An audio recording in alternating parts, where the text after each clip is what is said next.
Palestinians say it is the largest IDF military operation they have seen in the West Bank in more than 2 decades. The assault is focused on the northern West Bank, including the cities of Jenin and Tulkarem. Israeli officials say the operation targets West Bank terrorist leaders, and their forces have killed at least 29 of them. Hamas and Islamic Jihad have said most were members of their organizations. Israeli analysts say Hamas has started focusing on the West Bank after being weakened in Gaza.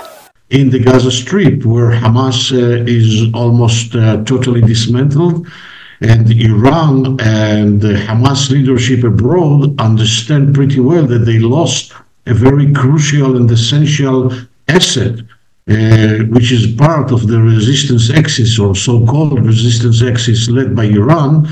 And they are trying to compensate for this loss by intensifying the terror infrastructure in the West Bank, smuggling weapons and standard explosives and money from Syria and Lebanon and Iraq through Jordan, and then the Jordan Valley to the northern districts of the West Bank. Israeli political and military officials say terrorist activity in the West Bank has increased, including the local production of weapons. We discovered that in Jenin, in Ramallah, there is a serious military industry that actually produced for many years those, it's not only missiles like you mentioned, it's also bombs, it's also various of weapons. And I think this is our target. But Palestinians say the operation in the West Bank is also hurting civilians, especially in the Jenin refugee camp.